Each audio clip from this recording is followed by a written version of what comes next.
The question that has been raised by some is that he did all of this because of the pending investigation. So I'm asking you now, as somebody who is close to the issue, why did the Prime Minister change the whole relationship with Estate Bridge and so on?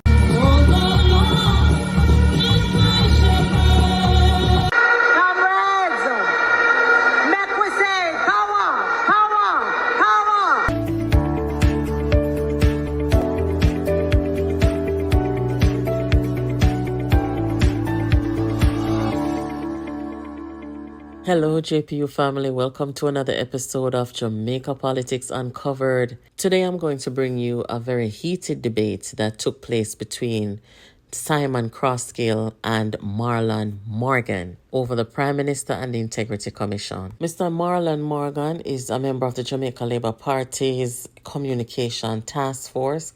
And as you know, Mr. Simon Crosskill is a broadcaster and radio host. A little fun fact, somebody told me today that his mother is English and he was born in England. I didn't know that about Simon.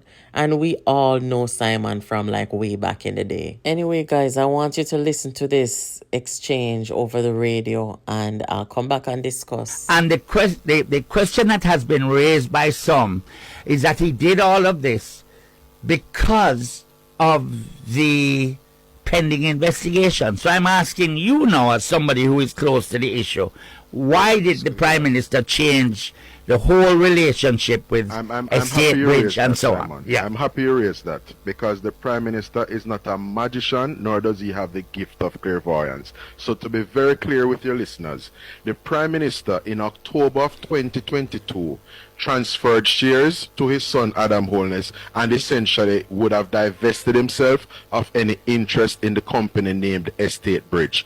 The complaint that came in from the public to the Integrity Commission came in on the 10th of July 2024. I do not know that Holness can see down the road and know what would happen on July 10, 2024. If that were the case, I would text him right now and ask him for the super lotto numbers. Yeah. What if you understand me? I do. So let me just go back to a question you asked earlier. You asked why him give him son the shares and if it was a gift or whatnot. Yes. The Prime Minister, like any other citizen of Jamaica, is able to make determinations in relation to his personal property in ways he sees fit, not dissimilar to how Mark Golding has divested himself of a particular residence, and that residence is now owned by his children. Mark Golding chose so to do because he's free to do so, and he's free to do so, but the sale of that to his sons does not involve property breaches or an investigation by the Integrity Commission. But we're not getting. But my friend, no, but that's the genesis. He was not involved in any. He was not the subject of investigation by the IC. That is the genesis of this report. In that, all right, let me ask you this: does the Prime Minister? You appreciate the difference between October 2022 and July 2024? Yeah, man, right? I'm loving that. But here's what I'm asking. Go ahead with the other question. The investigation, or no, first of all, the dissolving of ADMAT, the removal of Imperium as a major shareholder in Estate Bridge. Not a major, but a shareholder. No, the significant zero shares. Has zero shares. Very well. And the question is, why? What prompted that? Because there doesn't seem to be any climate or environmental change that happened that would realize that sort of change. There doesn't seem to be anything that happened in the financial markets or the construction industry. Well. Okay. I'm curious to understand. Yes, to help you to be in perspective. Yes. The Prime Minister's son attained majority at a particular point in time. In other words, he would have attained an age where he is no longer a child, but is a Jamaican adult. Yes, but that would have happened, 3 years ago? But that's why I'm not even interested in getting into those personal affairs of the Prime Minister in terms of why the Prime Minister took his wife on a date to this restaurant as opposed to that restaurant. That is not germane here. Your analogies need a lot of help. You may not agree with me, but no, I do agree with your analogy.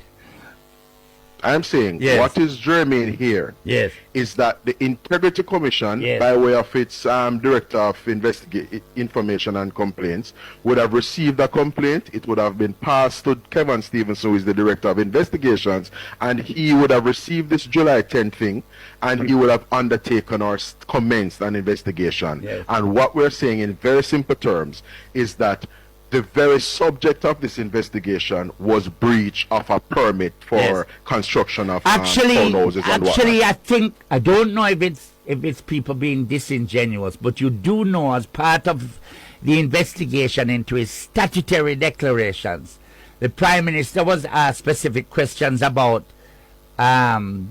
Wycliffe or Wycliffe Close, about Estate Bridge, about Imperium, about Admat. Yeah. Was asked questions. And in keeping with all of what I Yes. would have said earlier Yes. in the past few minutes, Yes. the Prime Minister would have made those disclosures to the Integrity Commission. Hence the that Wycliffe correlation. is an entity that is held by Estate Bridge, Hence- and the directors yes. are X, Y, and Z. Hence the Imperium is correlation, an though. entity in which I have an interest, Yes. and so on. Right? I So those think, things to are be very fair, clear. though, Marlon, I think it Huh? is slightly disingenuous to suggest that To the say what? Integrity Commission had no cause at all to ask the Prime Minister or to involve the Prime Minister into a chain of events that has ultimately Simon, led to this Simon, report. I think it's. Simon, I don't. a complaint, I think the public is comes going to you be a on the little more 10th of dismissive July. of that. Yes. That is the material and germane point. There is Yes. no chain of event that is of any moment here. And that Okay. is why I'm coming back Yes. to an analogy. Does And it- just to be clear, Here's another you may analogy. you may not agree with what I'm saying, Yes. you know, but I want the listeners to at least hear what I'm Yes. saying. No, man, it's we not- know that there's a particular discourse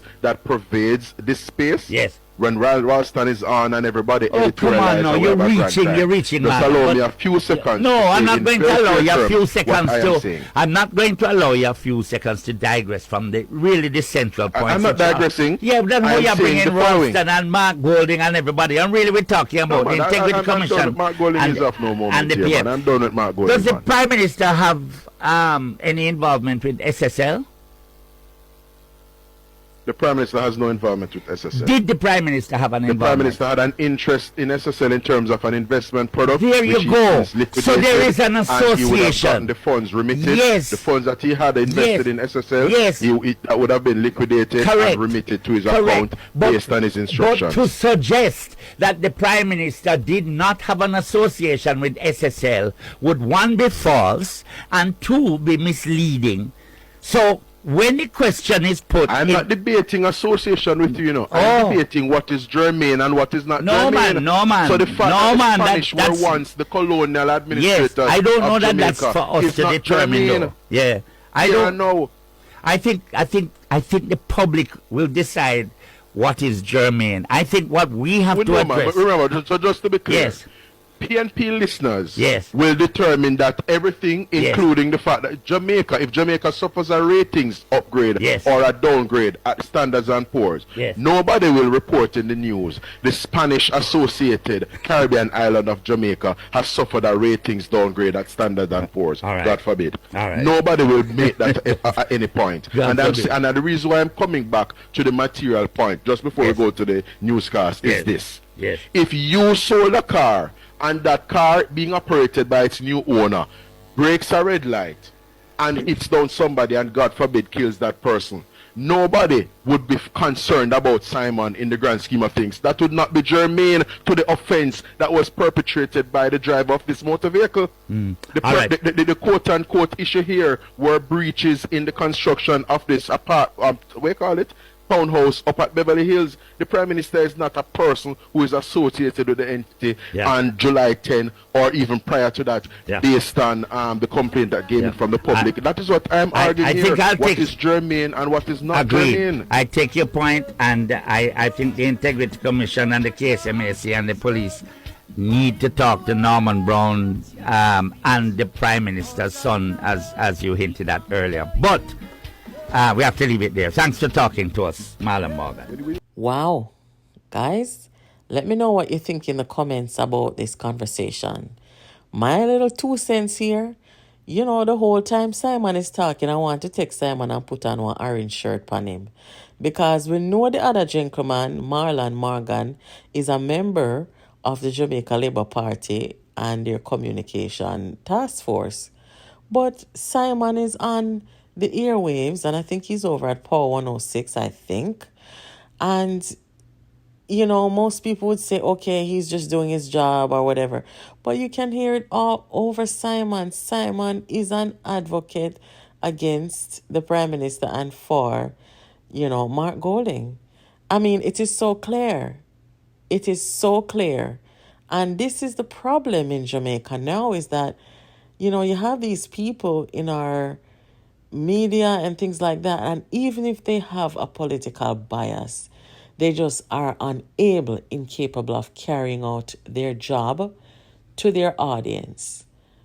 Unbiased, they're not able to do it. They're not able to do it.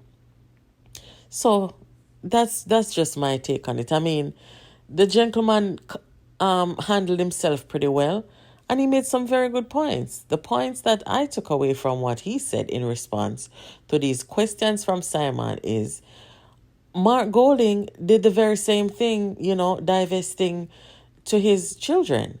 Why is it criminal or suspicious when Andrew Holness does it? And likewise, if you used to be a part of something and you're not anymore, you are not responsible for anything bad that currently is happening with that entity or that organization. That's just the way it is. But Simon and the other people, they want to make something of it. They want to say Andrew Holness is responsible. I remember when the SSL thing came about, them say Andrew, them blame it solely upon Andrew. Meanwhile, the CEOs and all those people at SSL, they got away. Nobody held them accountable, but it was Andrew and it was Nigel. And that's how the PNP spun it. And some of their friends and operatives on our airwaves, they just cannot accept that the Prime Minister did nothing wrong, nothing criminal. They cannot accept it. At the end of this video, in case Simon or anybody like Simon watches this video, I am going to leave a video at the end of this upload to help them to understand what is really happening. But before that, I'm going to leave a few videos here just to show the positive, about what is happening in our country. Because at this time, guys, the politics has become so toxic because all these people want to do with the Prime Minister is gotcha, get you. That's all they want to do. I mean, why aren't we talking about the development of our country? Why aren't we talking about the good things that are happening and the things that we need to do? Why aren't we talking about that? It's just been an attack on the guy. For the past year, it's been attack Prime Minister. Oh my gosh. Anyway, guys, we're going to have to create a segment on this platform called The Good Stuff. And we'll show the good stuff. And then when it's time to talk about the things that aren't good, we'll have that discussion. But we're definitely going to start, including the good stuff. Not always controversy and negativity. I'm going to show you the good stuff right now. Enjoy the video. Watch this till the end. If you haven't subscribed to this channel, please do so. Returning subscribers, thank you for stopping by and thank you for watching. The newly developed St Paul's Lane housing units, St Andrew. Another remarkable achievement by the active and strong Jamaica Labour Party government led by Prime Minister, the Most Honourable Andrew Holness. The transformation of this community stands as a shining example of prosperity and hope for Jamaica's inner city residents. This is more than just the construction of homes. It is the creation of a sustainable community with 24 modern units ranging from 2-bedroom to 3-bedroom designs. The development includes pathways, roadways, and critical infrastructure like electricity and sewage systems to ensure a higher standard of living for all residents.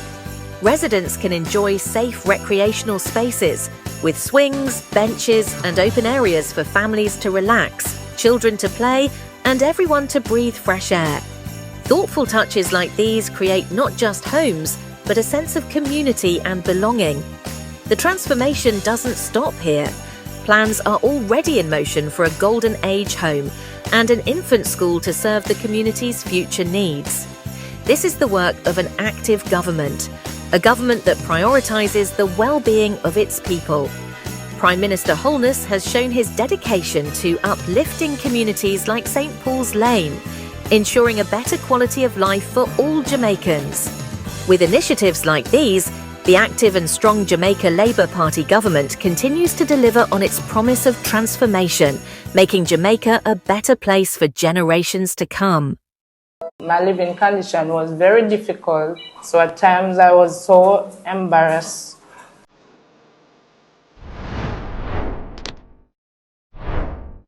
There are many Jamaicans who would not have been able to afford a shelter for themselves, and this has provided a house for many, many Jamaicans who are living in very poor conditions. So, not only on behalf of Andre and the people in Southwest St. Catherine, but in entire Jamaica, to thank you for the idea and for executing it, that people can benefit from it. My living condition was very difficult, living with my daughter's father for 10 years and we weren't in a relationship. So at times I was so embarrassed.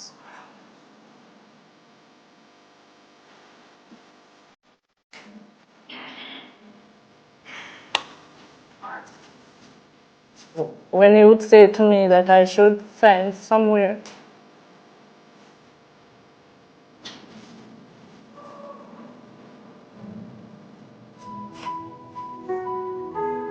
I'm so happy for that day when I went to Mr. Warmington's office.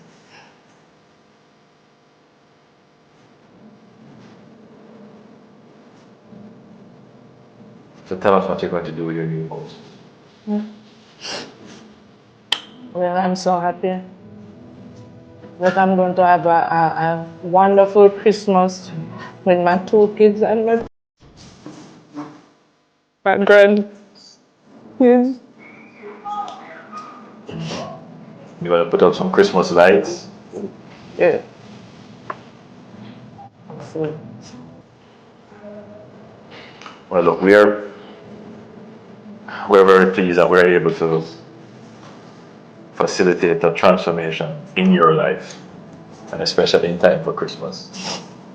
Yes. And I'm sure all of Jamaica is celebrating with you and very happy for you, and see that you are genuinely deserving of this benefit. yeah.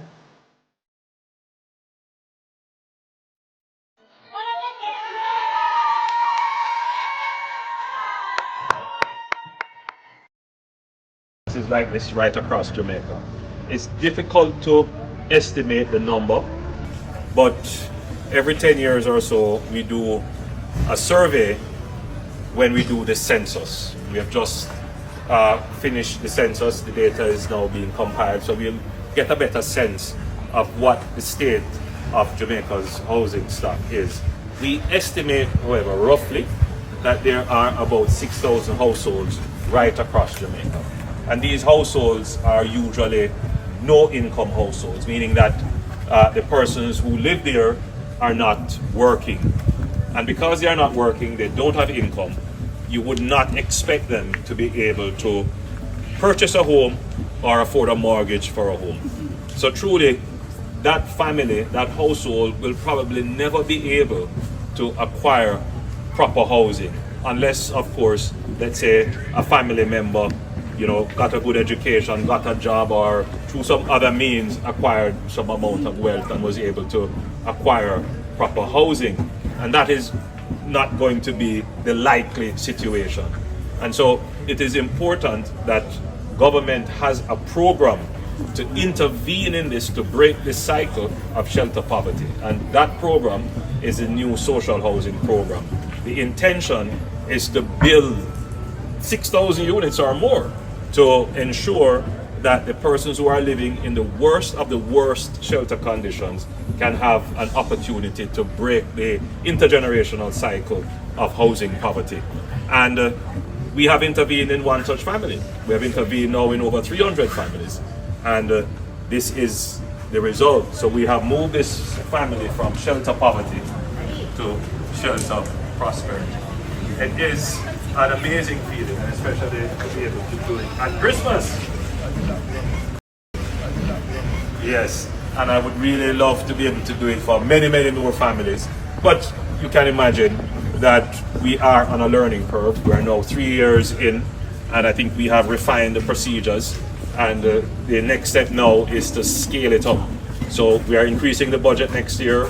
We are bringing in innovation in construction, and I am hopeful that instead of doing 300, we can do 600, and that will increase the pace. So all the people in Jamaica who are hopeful and looking out, you know, when will it be my time? Your time will come.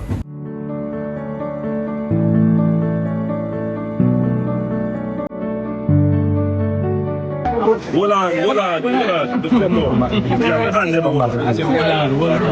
So look, I am in the lovely district of John Reed. I don't want to say anything that is incorrect, right? But this is a rural community. The MP says we are country. The MP says, right? This is Marsha, who I suspect is a farmer. And she said to me, I have some lovely produce for you.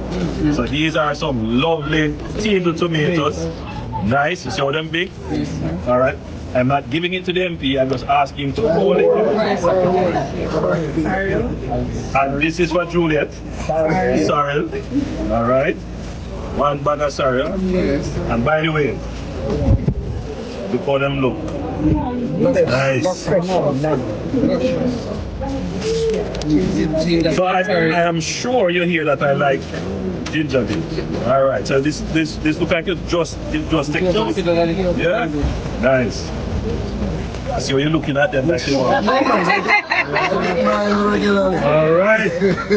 Watch this now. Watch this now. Hey. My God. Fresh from the farm. Look at that. No man. On behalf of John Reed community. Yeah. Oh, this is my Christmas. Let's go on to them. Let me give where's your farm? Yes.